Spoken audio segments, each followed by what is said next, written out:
Praise the lord. మన ప్రభు అయిన యేసుక్రీస్తు నామంలో మీకు నా ప్రత్యేకమైన శుభాలు. ఈరోజు చాలా ఒక గొప్ప దేవుని సేవకుని మీ ముందుకు తీసుకురావడానికి దేవుడు సాయం చేసి వచ్చాడు. బిషప్ రెవరెండ్ సాల్మన్ జోబ్స్ గారు మనతో ఉన్నారు. నిజంగా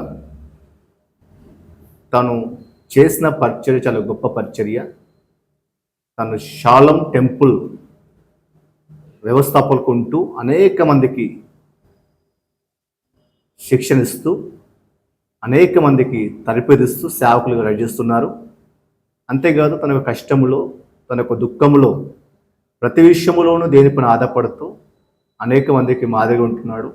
అలాంటి గొప్ప సేవకుని కలుసుకోవడం చాలా సంతోషము. అయ్యా, మీకు నా ప్రభు అయిన యేసుక్రీస్తు నామములో మీకు ప్రత్యేకమైన శుభాలు. మిమ్మల్ని కలుసుకోవడం చాలా సంతోషం.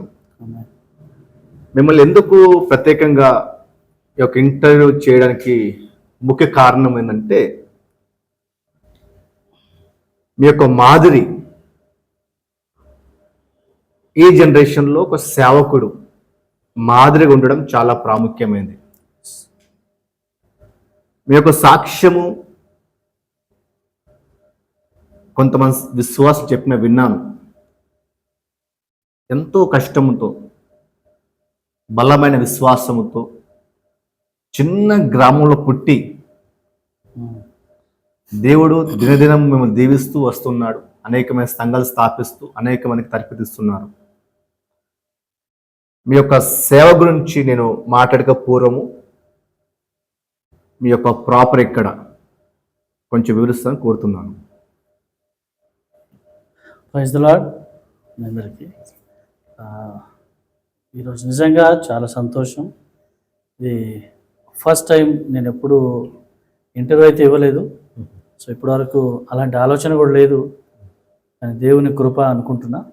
సో సమయం దేవుడు అనుగ్రహించాలి, అప్పుడే పబ్లిష్గా మనం వెళ్ళాలి, అంతకుముందు తొందరపడకూడదు అనేది నా అభిప్రాయం ఎప్పుడూ ఉంటుంది. సో హైదరాబాద్ వచ్చి దాదాపు 23, 24, 25 సంవత్సరాలు వస్తుంది. కానీ దేవుని కృప, నేను పల్లెటూరులోనే ఉన్నాను. నా మ్యారేజ్ కంటే ముందు హైదరాబాద్ నాకు తెలియదు. సంగారెడ్డి కూడా నాకు సరిగ్గా తెలియదు. సో నేను పుట్టింది ముందు మెదక్ జిల్లా, మా అమ్మమ్మ వాళ్ళ ఊరు. సో మా నాన్నగారిది నిజామాబాద్ జిల్లా. నిజామాబాద్ జిల్లా జూకల్ మండల్ బాబుల్గావ్ అనే గ్రామంలో నేను జన్మించడం జరిగింది. సో మా అమ్మమ్మ వాళ్ళ ఊరు వచ్చేసి మెదక్ జిల్లా నారాయణఖేడ్ తాలూకా ఈ ప్రాంతంలో జన్మించి, మరి ఈ రెండు బంధాలు నాకున్నాయి. సో మా నాన్నగారు ఊరు ఏదైతే ఉందో అది ఇప్పుడు ప్రాజెక్ట్ గవర్నమెంట్ ఒక కౌలాస్ నాల ప్రాజెక్ట్ అని కట్టారు. సో మా ఊరు అందులో మునిగిపోవడంతో ఇప్పుడు మా అమ్మమ్మ ఊరు ఏదైతే ఉందో అందులో మేము షిఫ్ట్ అయ్యాం. ఇప్పుడు మాది సంగారెడ్డి జిల్లా. సో ఇప్పుడు తెలంగాణ ఈ ప్రాంతంలో అక్కడ నుంచి మేము వచ్చి ఇక్కడ హైదరాబాద్లో స్థిరపడి సేవ చేస్తూ ఉన్నాం. చాలా సంతోషం అన్న. మీరు ఎక్కడ చదువుకున్నారు మీ యొక్క స్టడీస్ మొత్తం? స్టడీస్ యాక్చువల్లీ నేను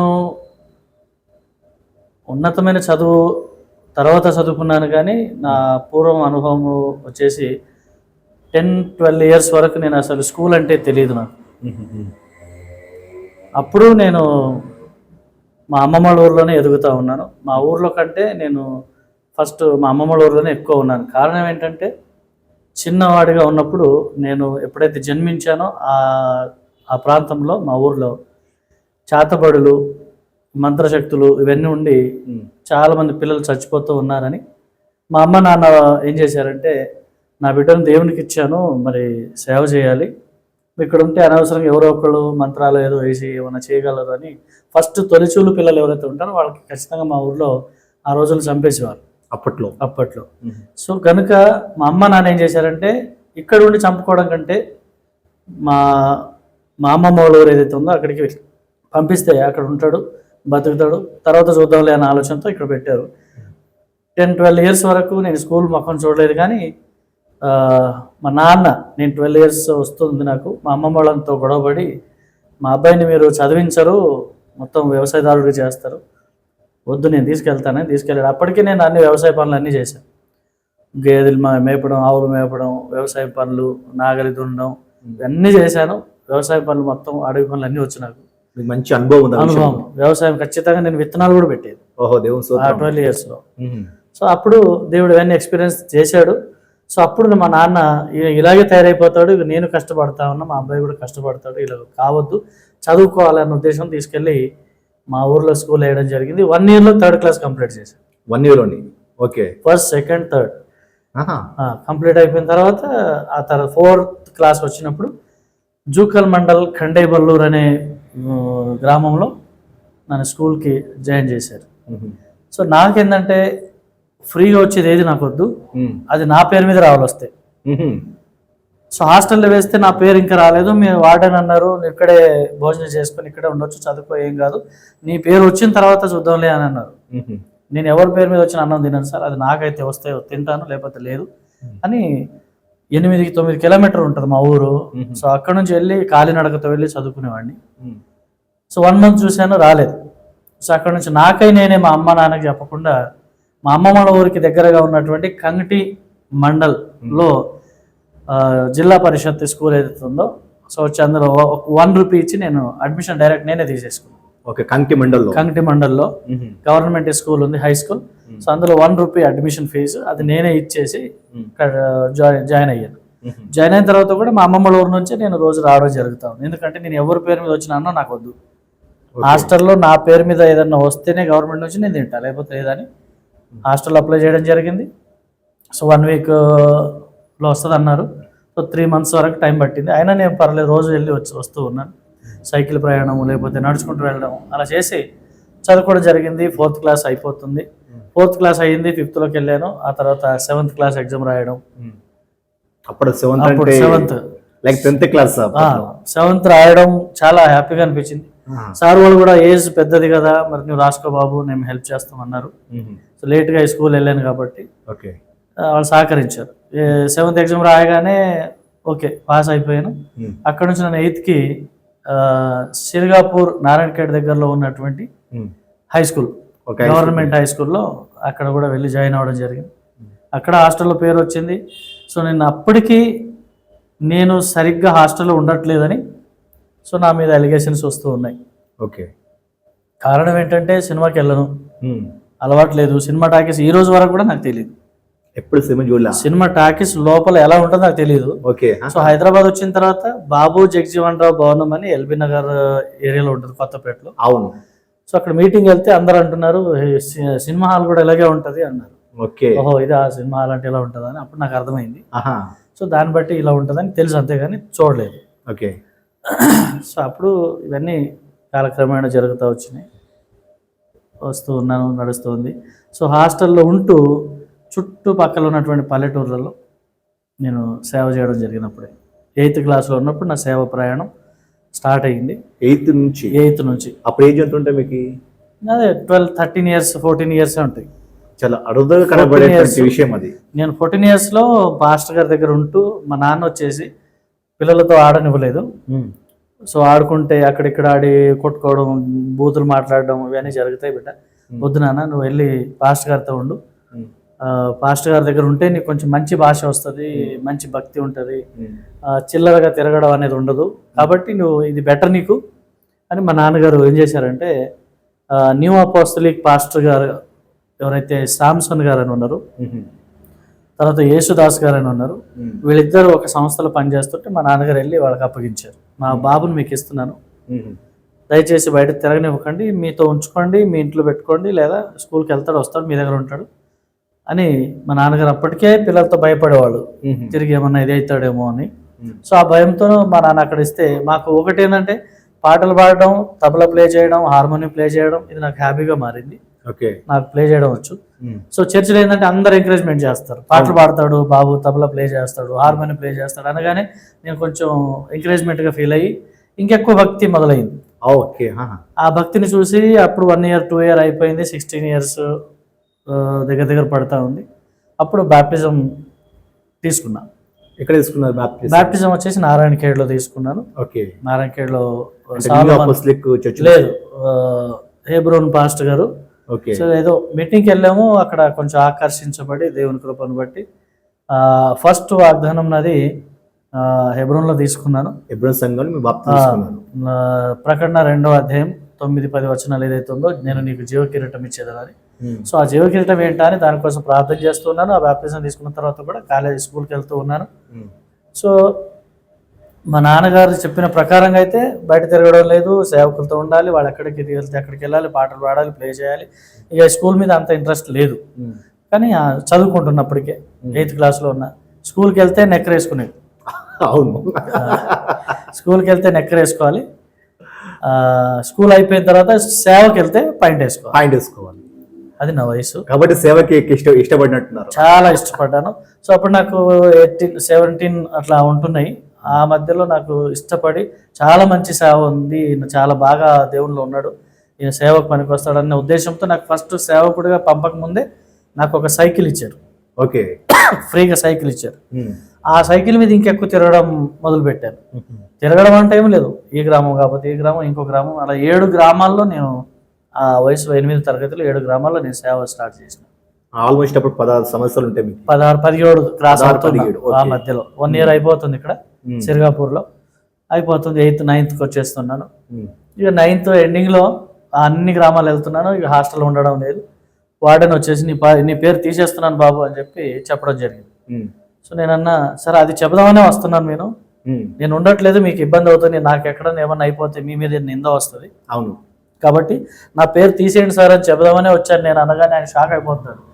ఏంటి అందరేమో ఉండాలని బతిమిలాడతారు, నువ్వు ముందు తీసేయమని చెబుదామని వస్తున్నాను అంటున్నావు, నీకు ఏంటి ధైర్యం అంటే, ఎస్ సార్ నాకు స్కూల్ మీద ఇంట్రెస్ట్ లేదు కానీ దేవుని పని చేయాలనుకుంటున్నా, సో అందుకని మీకు ఇబ్బంది కావద్దు, నాకు ఇబ్బంది కావద్దు, నేనే వెళ్తున్నా, రూమ్ తీసుకుంటా ఒకటి, బయట ఉంటానని చెప్పాను. సో ఆ 3-4 months అట్లా బయట వెళ్ళి ఉండడం జరిగింది. రూమ్ తీసుకున్నాను. 8th క్లాస్ అయిపోయింది, 9th అయిపోయింది. ఇప్పుడు 10th క్లాస్లో 98కి వచ్చేసిన. 1998లో 10th క్లాస్ బ్యాచ్ నాది. సో అప్పుడు కూడా ఫార్మాలిటీగా ఏదో 10th చదువుతున్నా అన్నట్టుగా ఉంది. కానీ 95లో బాప్తిజం, 96లో పాస్టర్గా అభిషేకం. 96లో పాస్టర్గా నేను 16 సంవత్సరాలు 17 సంవత్సరాలు ఉంటాయి. ఈయన ఖచ్చితంగా సేవ చేస్తాడు అని నన్ను అభిషేకించారు. సో ఆ పిలుపు ఏదైతే దేవుడు నాకు ఇచ్చాడో, అని అక్కడికి సేవ అంటే దేవుడు పిలుస్తాడు, సేవ అని తెలుసు, కానీ సంపూర్ణంగా ఎలా ఉంటుంది, పర్ఫెక్ట్గా ఎలా చేయాలి అనేది నాకు అంత జ్ఞానం లేదు. అసలు యాక్చువల్గా మీ పిలుపును ఎట్లా గుర్తించారు మీరు? పిలుపు అంటే నాకు అప్పటికి వాక్యం సరిగ్గా తెలియదు, అవగాహన లేదు. సో నేనేమనుకున్నానంటే పాటలు పాడుతున్నా కాబట్టి దేవుడు పిలిచాడు, తబలా ప్లే చేస్తున్నా కాబట్టి దేవుడు పిలిచాడు, లేకపోతే పాస్టర్ గారు నాకెందుకు చెప్తారు, అలాంటి కుర్రవాళ్ళు చాలా మంది ఉంటారు, వాళ్ళు రారు, నేను వస్తున్నానంటే దేవుడు నాకు పిలిచాడు. So that is the confirmation for me అని అనుకున్నాను. కానీ తర్వాత తెలిసింది ఇది కాదు, పిలుపు అంటే అది సపరేట్గా ఉంటుంది అని. కొంచెం ఏజ్ పెరుగుతూ ఉంది. అప్పుడు 98, 10th అయిపోతూ ఉంది. అప్పుడు ఆయన సేవలో ఉన్నాను. 98, 99 నన్ను ఈ సేవకులు ఏం చేశారంటే, ఏ గ్రామంలో అయితే సేవ సరిగ్గా లేదో ఆ గ్రామానికి నన్ను పంపించేది. ఎందుకంటే ఏమో తెలియదు, ఆయన దగ్గర ఏమో ఉంది, చిన్నపిల్లోడే కానీ ఆయన వెళ్ళాడంటే మాత్రం జనాలు వచ్చేస్తున్నారు, ఖచ్చితంగా వస్తారు. మిరకల్స్ కూడా అవుతాయి, ప్రేయర్ చేస్తే కూడా ఎన్నో అద్భుతాలు జరుగుతాయి. ఏంటో తెలియదు, ఆ అబ్బాయి దగ్గర ఏదో ఉంది, ఆ దేవుడు ఆయన నేను ఎన్నుకున్నాడు, ఆ పిలుపు ఉంది. సో వాళ్ళంతా కన్ఫర్మ్ చేస్తున్నారు, కానీ నాకు అంతగా ఏమీ లేదు, పిలుపు అవగాహన ఉంది అంతే.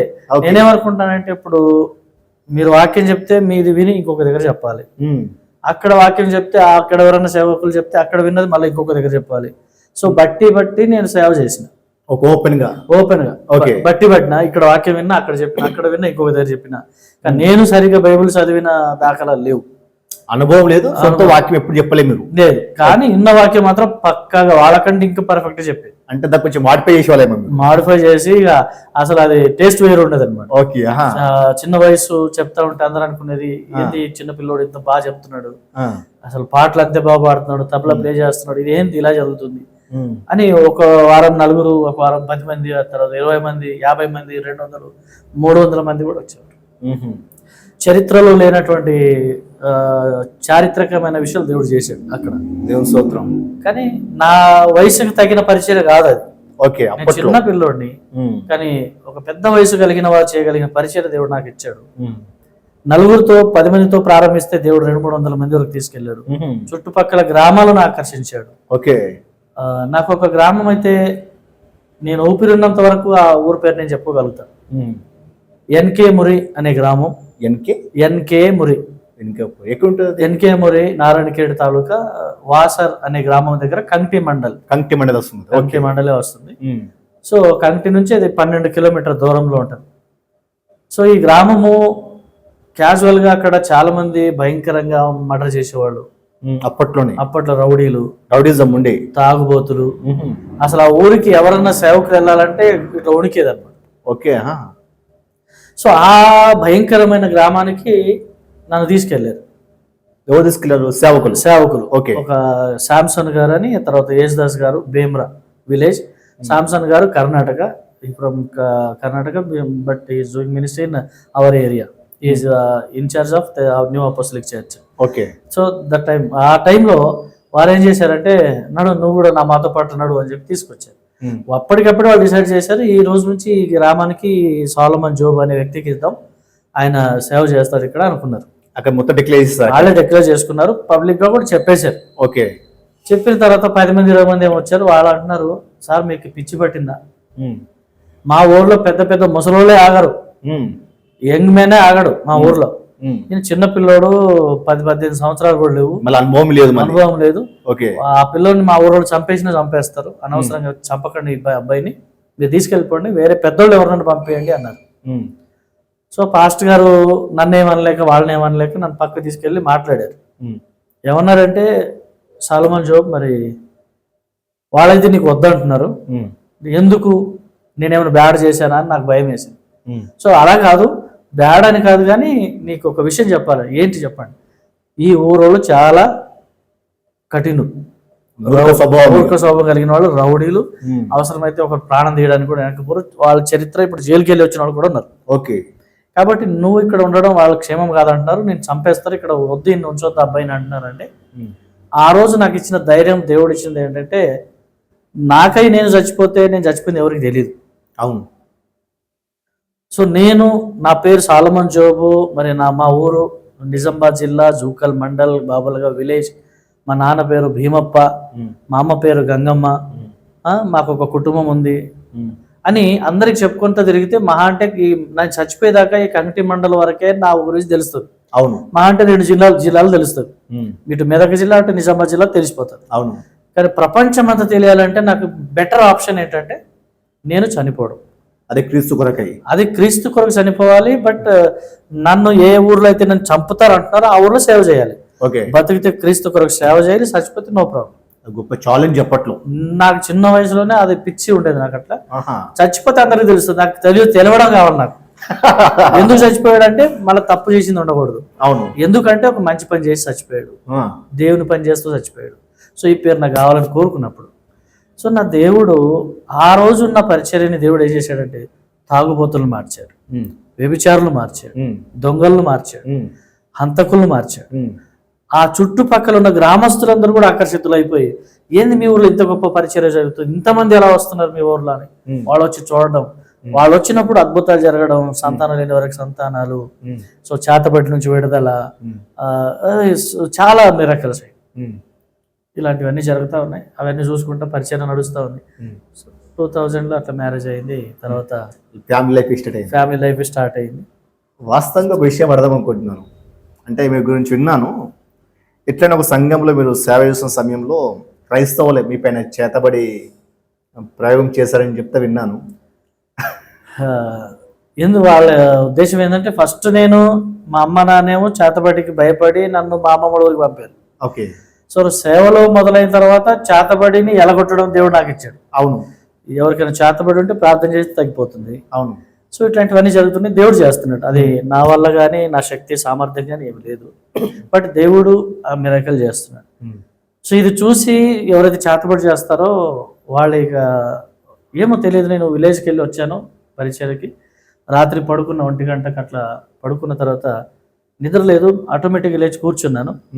ఏంద్రా ఇలా కూర్చున్నాను, ఏంటి నాకు ఏమైందని చూస్తుంటే ఇల్లంతా వెలుగు ఉంది.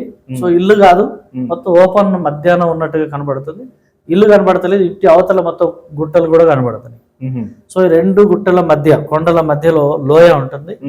అక్కడ ఇద్దరు వ్యక్తులు మొత్తం బట్టలు లేకుండా జస్ట్ షార్ట్ మీద ఉండి, ఇక అవన్నీ అక్కడ ఏమేమి ఐటమ్స్ పెట్టారో మొత్తం అది మంటపం అంతా కూడా కనబడుతుంది. అంతా కూడా మీ దర్శనం కనబడుతుంది. మొత్తం క్లియర్ గా దగ్గర ఒక 10 ఫీట్ల దూరం నుంచి ఇలా కనబడుతుంది. ఓకే, అంత దూరం కొండల నుంచి నాకు మొత్తం కనబడుతుంది. సో ఇలా కనబడుతుంది. ఏంది ఇది అని చూస్తా ఉన్నాను. క్లియర్ గా అయితే కనబడుతుంది. అక్కడ ఏమేమి ఉన్నాయి ప్రతి ఐటమ్ కనబడుతుంది. వెంట్రుకలతో సహా కనబడుతుంది. ఆ వెంట్రుకలు మీవి కనబడుతుంది. సరే ఏంది ఇది ఇలా కనబడుతుంది, ఏంది షర్ట్ కూడా నాదే, నా షర్ట్ ఉంది, బొమ్మ ఉంది, కుంకుమ, పసుపు, చందూరు, సో ఇంకా చాలా ఉన్నాయి, దబ్బడము, సూది, నిమ్మకాయ, అరటిపండు, కొబ్బరికాయ, ఇవన్నీ ఐటమ్స్ ఉన్నాయి. మేకులు. అంటే అప్పట్లో అమావాస్య ఉందా, పుణ్యం ఉందా? అంతగా నాకు దాని గురించి పట్టించుకునే, ఆ పేరు చెప్తేనే నాకు చిరాకు వచ్చేది స్టార్టింగ్ నుంచే. ఓకే, ఎవరన్నా ఈ రోజు అమావాస్య ఉంది, అటు పోవద్దు ఇటు పోవద్దు అంటుంటే మూఢనమ్మకాలు ఎప్పుడు మారుతారు ఇలా అని అందుకే నేను పట్టించుకోను. అది పట్టించుకోను కాబట్టి ఆ రోజు ఏముందో తెలియదు, కానీ మొత్తానికి నడుస్తుంది చరిత్ర. వాళ్ళు చేస్తా ఉన్నారు. సో కాసేపటికి ఒక చిచ్చు పెట్టి దాంట్లో మంట పెట్టారు. మంట పెట్టి ఏదో చదువుతూ ఇట్లా నోటి నుంచి ఇట్లా అని దాంట్లో కొడుతున్నారు. అగ్నిలో నుంచి ఇప్పుడు మన దీపావళికి ర్యాకెట్లు పేలుస్తారు కదా, అవును అవును, సో అట్లాంటి ర్యాకెట్ బాంబు పేలుస్తున్నారు. అది సేమ్ నా దగ్గరికి వస్తుంది. అది మండుతూ నా దగ్గరికి వస్తుంటే నా ఇటు పక్కన కుడి ఎడమకు ఇద్దరు తెల్లని వస్త్రాలు వేసుకొని, ఒక చేతిలో హారతి ఉంది, దీపం ఇంత సైజులో ఒక చాకు ఉంది ఒక చేతిలో. ఓకే, ఆ దీపం మీద పెడుతుంటే చాకు మొత్తం ఇట్లా ఎర్రగా అయిపోతుంది. ఓకే, కాసేపటికి అది బాణం లాగే నా దగ్గరికి వస్తుంది. ఇంత డిస్టెన్స్ లో దాన్ని కొడుతున్నారు. కట్ అయిపోతుంది. అది కట్ అయిపోయి సగం కింద పడడం, సగం రిటర్న్ వెళ్ళిపోవడం జరిగింది. ఓకే, సో అలా 15-20 minutes, maximum half an hour okay జరిగింది.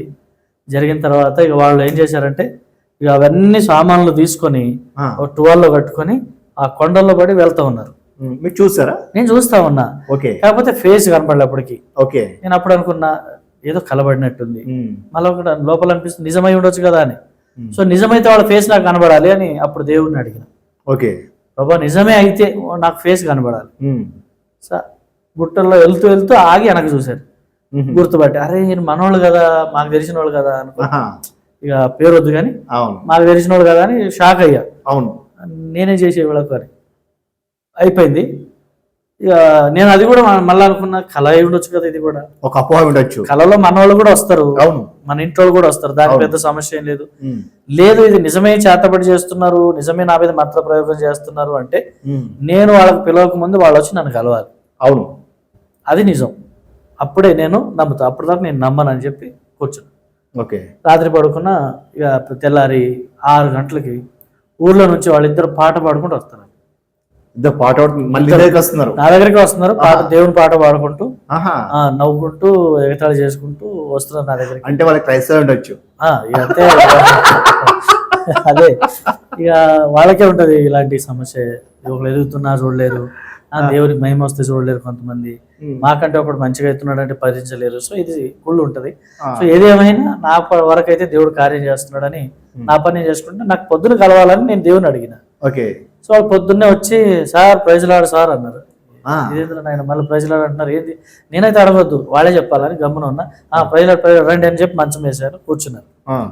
కూర్చొని చెప్పండి చాయ్ పెట్టమంటారు, చాయ్ తీసుకోవాలి రావాలి అది అంటే, ఏం లేదు మీతో ఒక మాట మాట్లాడాలని వచ్చాము. చెప్పండి ఏంటి విషయం అని. ఏం లేదు మీకు తెలుసు అన్ని అంటారు. నాకేం తెలియదు చెప్పండి మీరు అంట.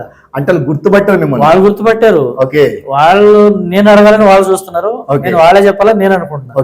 నాకు కన్ఫర్మేషన్ రావాలి కదా.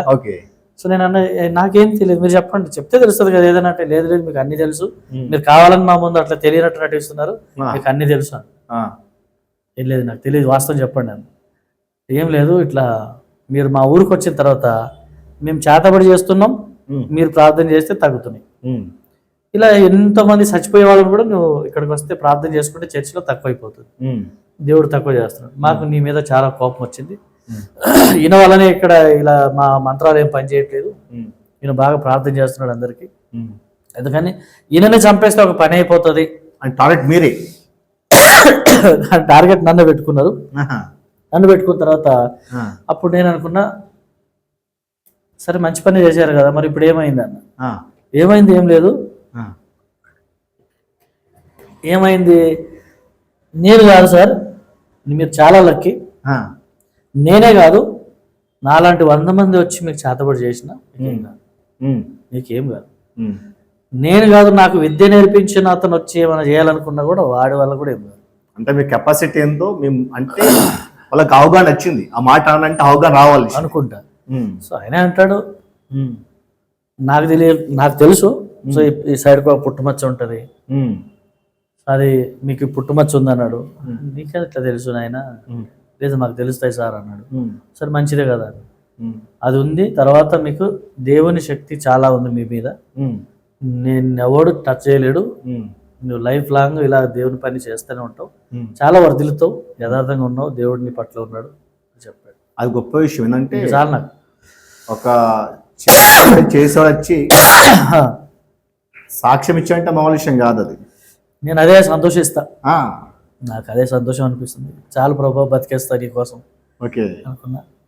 కానీ ఆ రోజు వాళ్ళకి మాత్రం కండిషన్ చెప్పిన, ఓకే, ఎలా వీళ్ళు చంపేస్తే చచ్చిపోయేవాడిని కదా, ఉమ్, కానీ దేవుడు నన్ను బతికించుకున్నాడు అన్నప్పుడు నా వల్ల వీళ్ళకి ఏదైనా మేలు జరగాలి, అవును, నేనేమై ఉన్నానో వీళ్ళకి తెలియాల ఉమ్, అని ఒకటే చెప్పిన. చూడు, అయినది అయిపోయింది, ఉమ్, నీకు నాకు శత్రుత్వం లేదు, ఉమ్, నీ ప్రయత్నం నువ్వు చేసినావు, నా ప్రయత్నం నేను చేసిన. ఉమ్, నా ప్రయత్నం ఏంటి? ప్రార్థన చేసిన. నీ ప్రయత్నం చేతబడి చేసిన. చేతబడి చేయడం. నీది వర్ధిల్ల లేదు, నాది వర్ధిల్లేదు, అంతే తేడా. ఉమ్, కానీ ఇప్పటి నుంచి ఒక మాట చెప్తా, ఇకనైనా మీరు మారితే, ఉమ్, క్రైస్తవులని పేరుంది, ఉమ్, చర్చికి వస్తారు, పాట పాడతారు, అన్నీ బాగానే ఉన్నాయి, ఉమ్, మరి మీరేంది ఈ పిచ్చి పని చేయడం?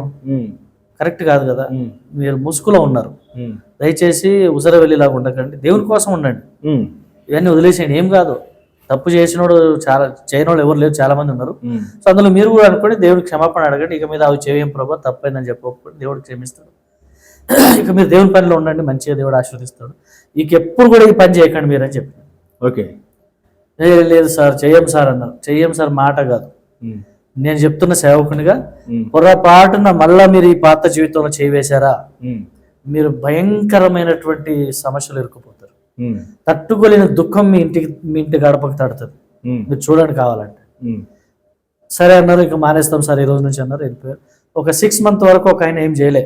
ఉమ్, 6 months తర్వాత ఏదో మందు తాగాడంట ఎక్కడో, ఆ మందు మత్తులో ఉండి ఏదో చెప్తే ఆ రోజు కూర్చున్నాడు మంత్రాలు. ఉమ్, తెల్లారి కర్ణాటకలో వాళ్ళ అబ్బాయి హాస్టల్లో చదువుకుంటున్నాడు. ఉమ్, తెల్లారి 5 గంటలకు వాకింగ్ టాయిలెట్కి బయటికి వెళ్ళాడంట. ఉమ్, సో పాము కాటుతో ఆ అబ్బాయి చనిపోయాడు, ఓకే, వాళ్ళ అబ్బాయి. ఆహా, వెళ్ళిపోయి అంతా అయిపోయిన తర్వాత వచ్చి ఏడుచుకుంటూ కలిశాడు. ఉమ్, సార్ నేను తప్పు చేశాను, మీరు చెప్పినా నేను వినలేదు, ఉమ్, సో నేను నా వల్ల బయట మిస్టేక్ అయ్యింది, దీనివల్ల మా అబ్బాయి చనిపోయాడు సార్. ఒకడేమో మంచివాడు చనిపోయాడు, ఒక ఇంట్లో ఉన్నాడు వాడు పిచ్చోడు.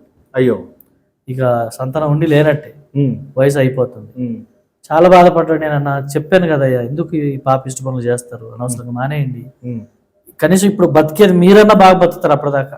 ఉమ్, ఈ చచ్చిపోయిన వాళ్ళు చచ్చిపోయారు, దాన్ని మనం తీసుకురాలేము, దేవుడు చూసుకుంటాడు, కానీ ఉమ్, మీరన్నా బాగుండాలంటే ఇది మానండి అంటే, అప్పుడు సరే సార్ తప్పైంది, ఇంకెప్పుడు చేయమన్నాడు, వెళ్ళిపోయాడు, మానేశాడు. ఇంకొక అతనికి కూడా చెప్పాను, ఆయన కూడా 6 months తర్వాత ఒక 2 months ఆగి 8 monthsలో ఆయన కూడా స్టార్ట్ చేశాడు. ఉమ్, వాళ్ళ నాన్నకు కుష్ఠరోగం వచ్చింది, వాళ్ళ అమ్మకు కుష్ఠరోగం వచ్చింది, ఆయన భార్యకు కుష్ఠరోగం వచ్చింది, ఆయనకు కుష్ఠరోగం వచ్చింది. మొత్తం కేజీ టైప్ అయిపోయింది, వరుస పరంపరగా వంశమే. వంశంగా వచ్చింది. ఇప్పుడు ఆయన కూడా కుష్ఠరోగం ఇంకా కొంచెం ఉంది, అయ్యా, చెయ్యి ఇట్లా వంకరగా ఉంటుంది. ఆహా, చెప్పినా నేను, నువ్వు దేవునికి అగెనిస్ట్ గా ఉన్నావు, అందుకే మళ్ళీ ఇట్లా అయిందంటే, అవును సార్ తప్పైంది, నేను చేయను అన్నాడు. బాప్తిసం తీసుకున్నాడు, ఇప్పుడు నేను బాగున్నాను సార్ అని ఫోన్ చేస్తాడు ఎప్పుడైనా. చాలా సంతోషం. నేను బాగున్నాను సార్, సాక్ష్యం ఇది. అవి ఏం చేయట్లేదు సార్, అన్ని మానేసి ఇప్పుడు బాప్తిసం తీసుకుని నేను దేవుల్లో ఉన్నా, ప్రార్థన చేస్తున్నా. చాలా మంది అంటున్నారు, లేదా ఆయన చాలా బాగున్నాడు, ఇప్పుడు మంచిగా ఉన్నాడు, అప్పట్లాగా లేడు సార్, నాకు అంతే. చాలా సంతోషం, గొప్ప ఇది విషయం. జరిగిన విషయం. కానీ అదేవిధంగా ఒక పరిచర్యలో మీరు దేవుని సేవలో ఉన్నప్పుడు ముందుకెళ్తున్న సమయంలో మీకు ఒక వ్యక్తి కలిసి మీతో మాట్లాడాడు అంటే అప్పటికే మీరు ఉపవాసం ఉన్నారు అని మీకు అవగాహన ఉంది. అది ఎలాంటి సందర్భమే ఉంటుంది అది? సందర్భం నాకు సేవలో వచ్చిన తర్వాత ఏదున్నా ప్రార్థన మీద ఆధారపడేవాడిని. నాకు వాక్యం అంతగానో తెలియదు. సో ప్రార్థనలో ఎక్కువ ఉండేది, ప్రార్థనలోనే ఎక్కువ నేను దేవునితో మాట్లాడేవాడిని. సో దేవునితో మాట్లాడడం అంటే ఉపవాస ప్రార్థనలో ఎక్కువ ఉండేది. ఉంటే ఉపవాసం అట్లాగే ఉంటా ఇప్పటికైనా, లేకపోతే ఉపవాసం ఉండను. ఉంటే నిష్టంగా ఖచ్చితంగా భోజనం మొత్తం మానేసి అలా ఉంటా. సో అప్పుడు 21 రోజు నేను ఉపవాసం ఉండాలి అని ఉన్నాను. జస్ట్ 1 లీటర్ వాటర్ మీద, డైలీ 1 లీటర్ వాటరే, అంతకంటే ఇంకేమి తీసుకునేది లేదు.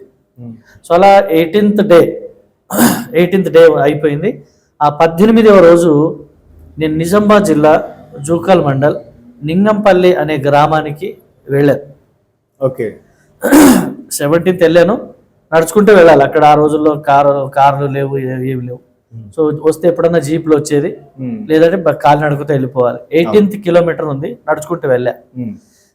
వెళ్ళిన తర్వాత నైట్ ఆరాధన చేసాం, అక్కడే పడుకొని పొద్దున్న కూడా రెస్ట్ తీసుకొని మధ్యాహ్నం 3 తర్వాత ఫ్రెష్ అప్ అయిపోయి కొంచెం వాటర్ తాగి 3 తర్వాత మెల్లగా పాట పాడుకుంటూ ఇక స్టార్ట్ అయ్యాను. బోర్గి అనే విలేజ్ ఉంటుంది.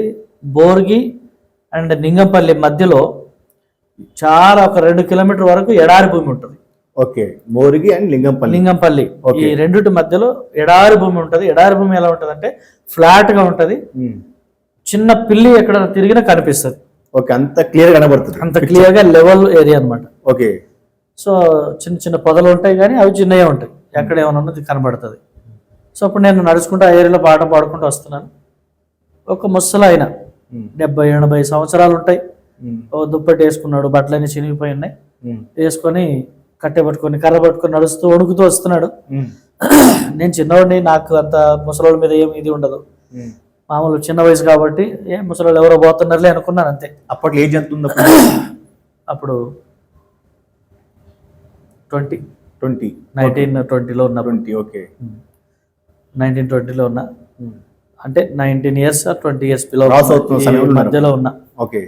సో వెళ్ళి వస్తున్నాను, నా పక్క నుంచి వెళ్తున్నాడు ఆ పెద్ద ఆయన.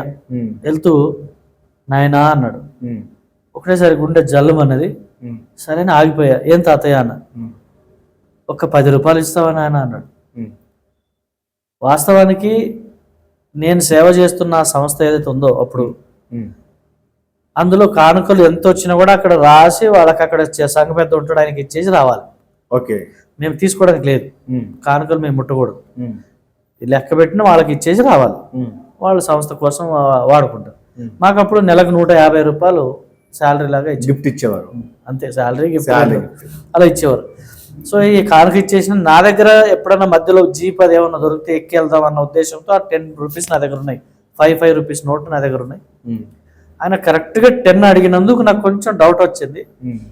నా దగ్గర 10 ఉన్నట్టు ఈయనకి ఎలా తెలుసు?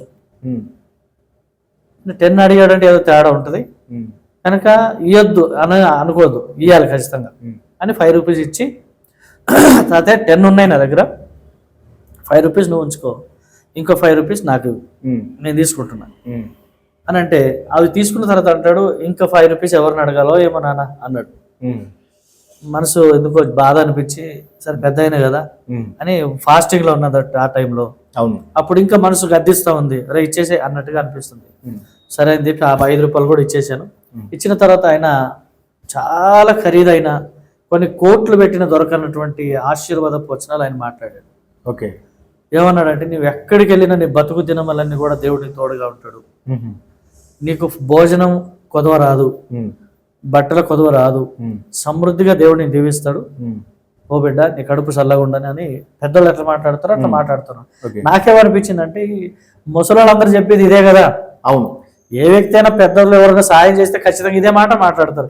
ఈయన కొత్తగా చెప్తున్నాడు నాకు అనుకొని కొంచెం నెగ్లెక్ట్ చేసి ఒక 2 అడుగులు ముందుకెళ్ళి, సరే తాతయ్య వస్తా అని వెళ్తున్నా. ఒక 5 అడుగులు ముందుకు వెళ్ళి వెనక్కి తిరిగి చూసా, అరే తాతయ్య వెళ్ళిపోయాడా అని. వెనక్కి తిరిగి చూస్తే ఆయన కనిపిస్తలేడు. ఏరియానేమో ఫ్లాట్ ఉంది, పిల్లి తిరిగినా కనిపిస్తుంది. అవును. సో 5-6 అడుగుల మనిషి పెద్ద అయినా నాకు కనిపిస్తలేదు.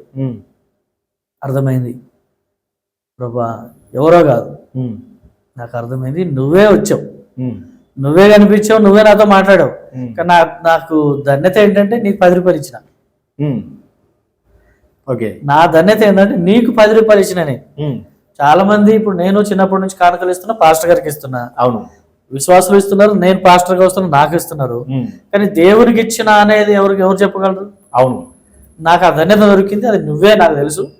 నువ్వు నా దగ్గర 10 రూపాయలు కానుక తీసుకున్నావు, నేను చాలా హ్యాపీగా ఉన్నా. కానీ నా దురదృష్టం ఏంటంటే నువ్వని తెలిస్తే నేను ఇంకా చాలాసేపు మాట్లాడాలి నీతో, బాధ చెప్దాం అనుకున్నా. నా వేదన, నా కుటుంబ సమస్యలు, నా పరిస్థితి, నా స్టడీ గురించి ఇవన్నీ నేను చాలా చెప్పుకోవాలయ్యా. నా పరిచర్య గురించి కొంచెం ప్రణాళికలు ఉన్నాయి, ఇవన్నీ ఏడ్చి అక్కడ వెళ్ళి ఎక్కడైతే నిలబడి మాట్లాడాడో అక్కడ మోకాళ్ళ మీద అరగంట సేపు ఏడ్చి ప్రార్థన చేసుకొని, సరే ప్రభా నీ చిత్తం మళ్ళీ ఎప్పుడన్నా దర్శించు, నేను వెళ్తా అని చెప్పి ఈ సేవకులకు ఇంకా బలంగా ఆశీర్వదించబడి వచ్చింది. ఎందుకంటే ఈ ఫాస్టింగ్ ప్రేయర్ అనేది ఏదైతే ఉంటుందో నాకు తెలుసు దేవుడిని ఖచ్చితంగా చూస్తాం.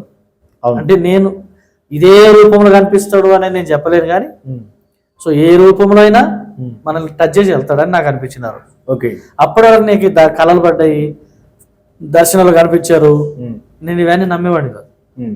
అంటే మీకు నమ్మకం లేకుండా అప్పట్లో? నమ్మకం అంటే దేవుడు ఏంది, వీడి సంగతి ఏంది, వీడి బతికేంది, నేనేంది, దేవుడు ఏంది, అసలు నా పాపిష్ట మనిషికి దేవుడు కనిపిస్తాడా, ఎంత ఒట్టిదే అనుకునేవాడిని. కానీ ఇంత ప్రేమ గల దేవుడు, ఇన్ని రకాలుగా మారువేషంలో వచ్చి కూడా ఆయన కనిపించగలిగిన సామర్థ్యుడు, ప్రార్థన చేసే వాళ్ళ కోసం ఎంత దూరమైన రాగలిగిన వాడు అనేది అది నాకే జరగడం అనేది నాకు ఇప్పటికీ జీర్ణించుకోలేని బాధ నాలో ఉంటది. దేవుడు మరి ఇంకా అవకాశం ఎప్పుడు ఇస్తాడు మళ్ళీ చూస్తాం. అదేవిధంగా మీ యొక్క పరిచర్యను మీరు ఎప్పుడైతే న్యూ అపోస్టలిక్లో మీరు సేవ చేసిన సమయంలో మీ ఇక్కడ న్యూ అపోస్టలిక్ వదిలేసి బయటకు వచ్చారు, ఎందుకోసం బయటకు వచ్చారు? 2000 ఇయర్ ఎప్పుడైతే ఎంటర్ అయిందో అంటే అప్పుడు నేను 20 yearsలో ఉన్నా.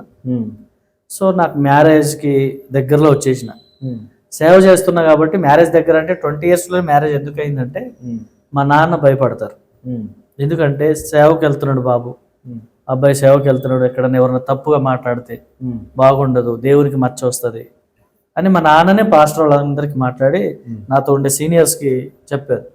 లేదు సార్ ఇట్లా బాగుండదు, ఒంటరిగా వెళ్తే బాగోదు, ఆయనకు మ్యారేజ్ చేయండి, మీరే చూడండి లేదా మేము చూసినా పర్లేదు చేయండి అని చెప్పి మా నాన్న కోరుకోవడం జరిగింది. నేను 20 yearsలో ఉన్నప్పుడే మరి సంబంధం అనేది చూశారు.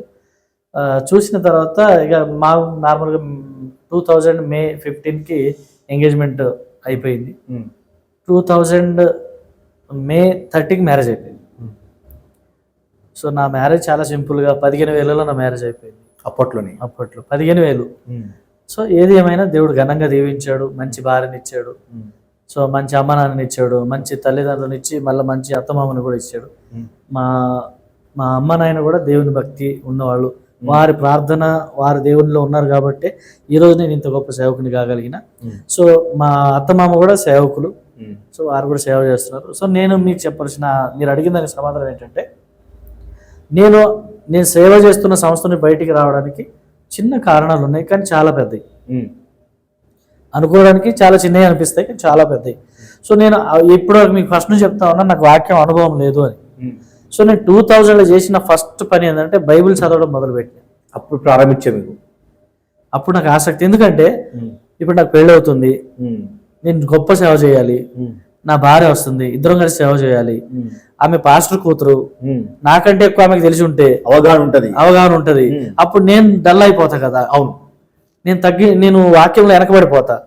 అలా ఉండకూడదు, ఆమె కంటే నేను ఎక్కువ చదువుకోవాలి, వాక్యం చదవాలని అప్పుడు పట్టుదలతో వాక్యం చదవడం స్టార్ట్ చేస్తాను. సో యోహాను సువార్త 6వ అధ్యాయంలోకి వచ్చిన తర్వాత 52 నుంచి 57 వచనాల వరకు చదివితే, నేను సేవ చేస్తున్న సంస్థ ఏదైతే ఉందో దాని మీద నేను నింద వేయట్లేదు.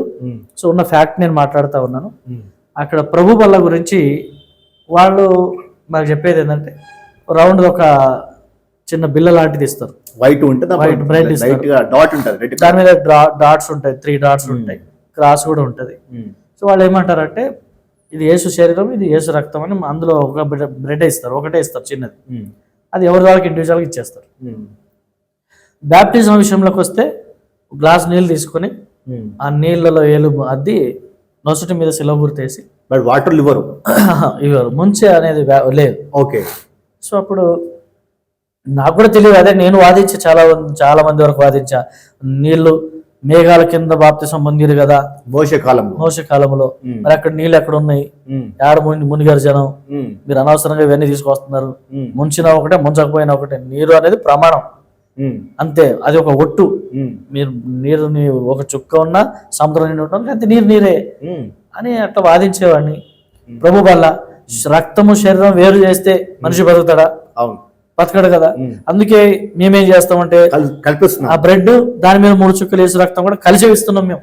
మళ్ళీ దాని త్రిత్వంలో కూడా ఇస్తున్నాం మేము. అసలు మాదే కరెక్ట్ అని మొండి వాదించేవాడిని కూడా. సో తర్వాత నాకు వాక్యం యోహాను సువార్త 6:52 వచ్చేసరికి భయంకరంగా దేవుడు కళ్ళు తెరిపించాడు. నేను అనుకున్నా, నేను నరకానికి పోవడం కంటే ఇది చదువుకున్నా కాబట్టి, తెలిసింది కాబట్టి, బయటికి వెళ్ళకూడదు, వెళ్ళిపోయి చక్కగా నా పని నేను చేసుకుని ఉన్న 4 రోజులు కొంచెం మంచిగా సేవ చేద్దాం. బైబిల్ ఏం చెప్తుందో ఇప్పటికైనా అప్పటికైనా నాకు ఒకటే ఆశ, ఈ బైబిల్ చదివిన తర్వాత నాకు అనిపించింది ఇందులో ఏం చెప్తున్నాడు అన్న ప్రభు అదే చేయాలి. పై అధికారులకు లోబడో, కింద అధికారులకు లోబడో, జనాలకు లోబడో, వాళ్ళ సంస్థను వీళ్ళ సంస్థను చూసి నేను ఇలాంటి ఏమి చేయొద్దు అనుకుంటున్నాను. ఇప్పుడు కూడా నాకు ఆలోచన ఒకటే, బైబిల్ ఏం చెప్తా అదే వెళ్తాను నేను. సో అప్పుడు బాప్తిజం అనేది ముంచి ఇవ్వాలి. బ్యాప్టిజం అంటేనే ముంచుట అని అర్థం. నేను చదువుకున్న తర్వాత నాకు రిజల్ట్ వచ్చినాయి. సో అప్పుడు నేను 32 మందికి ఒకటేసారి వెళ్ళి తీసుకెళ్లి బ్యాప్టిజం ఇచ్చేసిన. మీరు ఇచ్చారు? నేనే ఇచ్చిన, ముంచి బ్యాప్టిజం ఇచ్చేసిన. ఇక నాకు సంస్థలు అందరూ అన్నారు, ఈయన అంత సంస్థ రూల్స్ అంతా అగెన్స్ట్ వెళ్తున్నాడు, ఈయన చాలా వ్యతిరేకంగా చేస్తున్నాడు, మొత్తం అందరిని ముంచి బాప్తిజం ఇస్తున్నాడు, అది ఇది అని స్టార్ట్ చేశారు. ఇది బాగాలేదు, వాళ్ళకి ఇబ్బందిగా ఉండకూడదు నేనని మొత్తం ఒక 2-3 పేజీలు రాసి, నేను ఇప్పటి నుంచి సంస్థలో ఉండట్లేదు, నేను ఇండివిజువల్గా వెళ్ళిపోతున్నా, నా పరిచయం నేను చేసుకుంటా.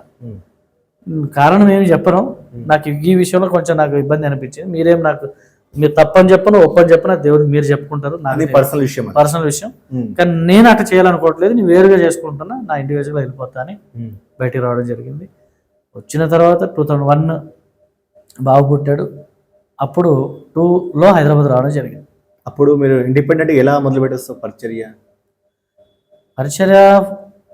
హైదరాబాద్కి వచ్చిన తర్వాత ఫస్ట్ టైం హైదరాబాద్కి వచ్చాం, ఖచ్చితంగా డబ్బులు కావాలి. అదే ఫైనాన్షియల్ సపోర్ట్ లేకుండా ఏమి చేయలేవు. సో అప్పుడు నేను సేవ చేసిన 6 గ్రామాల్లో నేనేం చేశానంటే, హైదరాబాద్ వెళ్ళిపోతున్నాం కనుక అందరికి చెప్పి గ్రామాలు తిరిగి 7 గ్రామాలు తిరిగి విజిటింగ్ చేస్తే ఆ ఊర్లో జొన్నలు, కందులు, మినుములు, పెసర్లు, సో ఇవన్నీ కానుకలు ఇచ్చేది, గిఫ్ట్ గా ఇచ్చేవాళ్ళు. అవన్నీ అమ్మితే ఒక 2,600 రూపాయలు వచ్చాయి అప్పట్లో. ఆ 2,600 రూపాయలు తీసుకొని చక్కగా హైదరాబాద్ బస్ ఎక్కేసాం. దేవా వెళ్తున్నాం, వీళ్ళు ఇక్కడ ఉండి వీళ్ళకి ఇబ్బంది పెట్టుట కంటే నువ్వు చూపించిన ఏరియాలో వెళ్ళి పరిచయం చేస్తా, నేనైతే హైదరాబాద్కి వెళ్తున్నా ప్రస్తుతం, నీ చిత్తం అయితే అక్కడ వాడుకో, లేదా అక్కడి నుంచి ఎక్కడ నడిపిస్తే నీ ఇష్టం, మేము నీకోసం వస్తున్నాం అని వచ్చేసాం. వచ్చిన తర్వాత పటంచెరులో దిగాం. పటంచెరులో దిగి అక్కడ ఒక ఇల్లు కిరాయికి తీసుకొని ఉన్నాం. సో అలాగే సేవ అక్కడ ఎట్ట చేయాలి, ఇప్పుడు ఫైనాన్షియల్ సపోర్ట్ కావాలి. ఆ 2,600 రూపాయలు తీసుకొచ్చినాం, ఖర్చులు అవన్నీ తీసుకున్నాం, సరుకులన్నీ కొనుక్కున్నాం, రూమ్ తీసుకున్నాం, కిరాయికి ఉన్నాం. 1 మంత్ సరిపడేది ఒక పత్రిక రాసిన. ఒక పత్రిక ఏం రాసిన అంటే అద్భుతమైన సబ్బు అనే పత్రిక రాసిన. అద్భుతమైన సబ్బు అనే పత్రిక రాస్తే దేవుడు చాలా స్పందన ఇచ్చాడు. అద్భుతమైన సబ్బు అంటే మనం కొనుక్కునే సబ్బులన్నీ పైన కడిగేటి. అవును, ఏ సబ్బు అయినా కొనుక్కోండి, ఎంత క్వాలిటీ అయినా కొనుక్కోండి, అవసరమైతే చర్మం తెల్లగా అవుతుంది, బట్టలు తెల్లగా అవుతుంది అంతే. అవును, కానీ హృదయం తెల్లగా చేసే సబ్బు ఏదైనా ఉందంటే అది యేసయ్య సబ్బే. అవును, యేసు రక్తం అనే సబ్బే అని అట్లా ఒక పత్రిక రాసినప్పుడు దానికి ఒక ఆయన నా దగ్గర 1,000 రూపాయలు ఉన్నాయి అంతే, అన్నీ అయిపోయినాయి, సరుకులు కొనేసి ఇచ్చేసిన. 1,000 రూపాయలు ఉన్నాయి, ఏడ్చుకుంటే ఆ రోజు రాత్రి రాస్తే తెల్లారి ప్రింటర్ దగ్గరికి పోతే ఆయన అన్నాడు, ఎన్ని కావాలన్నాడు. నా దగ్గర 1,000 రూపాయలు ఉన్నాయి, నీకు నచ్చినని ఇవన్నా. ఆయన 5,000 పత్రికలు కొట్టించాడు అప్పట్లోనే. 5,000 పత్రికలు తీసుకొచ్చి రోజు ప్రార్థన చేసుకోవాలి, బ్యాగులో వేసుకోవాలి, కొన్ని ఇక పంచడం స్టార్ట్ చేసి. నా దగ్గర డబ్బులు లేవు, దూరం వెళ్ళాలి. ఇంట్లో ఏమైనా ప్రార్థన చేసిందంటే, ప్రభు ఈ పత్రిక ఎవరికి అవసరమో, ఏ ఏరియాలో అవసరమో నన్ను అక్కడ వరకు తీసుకెళ్ళి అని ప్రార్థన చేసుకొని వస్తే లిఫ్ట్ అడిగి చాలా హైదరాబాద్ అంతా తిరిగిన. సో తిరిగితే లిఫ్ట్ అడిగి వచ్చేవాడిని, బస్సు ఛార్జీలు లేవు. పత్రిక ఇచ్చేసి ఫస్ట్ ఎవరు బైక్ అయితే లిఫ్ట్ ఇస్తాడో ఆయనకు ఫస్ట్ ఇచ్చి, ఆ తర్వాత ఆయన ఎక్కడికి వెళ్తాడో ఆయన కంటే ముందే నేను ఆ ఊరు పేరు చెప్పేది, ఫలానా ఏరియాకి వెళ్ళాలి, ఎలాగని ఫలానా ఏరియా చెప్పగా నేను కూడా అట్టే వెళ్తున్నా సార్ అంటే, సరే అక్కడ దించేవాడు. ఫస్ట్ ఆయనకు పాంప్లెట్ ఇచ్చి సరే అన్న వస్తా అని చెప్పి రావడం. అంటే బైక్ పైన కూర్చోపిచ్చివా, దీనికి ఇచ్చేవారు పాంప్లెట్? కూర్చొని ఎక్కాకనే అడిగేది ఫస్ట్, ఎక్కడి వరకు వెళ్తున్నారని నేనే అడిగేది ఫస్ట్. వాళ్ళు అడుగుతారేమో నేనే అడిగేది. ఫలాన్ని ఇంకా కూకటిపల్లి వెళ్తున్నా, నేను కూడా అక్కడికి వెళ్తున్నా అనడాలి. అక్కడ దిగిన తర్వాత ఒక పాపులేట్ ఓకే, దీంతో తెచ్చావు. దిగిన తర్వాత ఓకే, ఇలా నడుస్తుంది. 1 month అయిపోయింది. ఇంట్లో సరుకులు అయిపోయినాయి, బ్యాగులో పేపర్స్ అయిపోయినాయి, ఆకలి అయింది. ఇంటికి వచ్చిన రాత్రి 11, 12 అవుతుంది. 11 అయింది, 12 అవ్వలే. ఇక ప్రార్థన చేసుకొని కాలు చేతులు కడుక్కొని ప్రార్థన చేసుకొని ఇక భోజనం పెడతారు మా మిస్సెస్ అని చెప్పి కూర్చున్నా. ఆమె ఏడుస్తుంది. ఏంటి ఏడుస్తున్నావు? ఆకలి అయింది, అన్నం పెట్టు, ఏడుస్తున్నావు ఎందుకు? ఎవరేమన్నా చెప్పు అంటే ఎవరేమనలేదు అంటారు. మరి ఎందుకు ఏడుస్తున్నావు? ఏం లేదని. మరి ఆకలి నాకు అన్నం పెట్టంటే వండలేదని. సో అందుకని ఏడుపు. అన్నం వండకపోతే ఏడుస్తారా? ఏడవద్దు. ఈరోజు నుంచి మేము ఫాస్టింగ్ ప్రేయర్ చేద్దాం. అప్పటికే కోటిలో ఒక అతను తెలిసిన ఆయన ఉన్నాడు. అక్కడికి వచ్చిన దిగి పాంప్లెట్ అన్ని పనిచేసిన వెళ్తుంటే ఆయన కనిపిస్తే నమస్తే చెప్పిన. నాకు అన్యుడు నమస్తే చెప్తే అరటిపండు అమ్ముతున్నాడు. వెళ్ళిన తిందామని వెళ్ళిన ఆయన ఏమనలేడు. ఏమనకపోతే తింటాను ఎలా అడగాలి? లోపల ఆకలి బాగా ఉంది. దినమంతా తిరిగినా సాయంత్రం ఇంటికి వెళ్ళే టైం అది.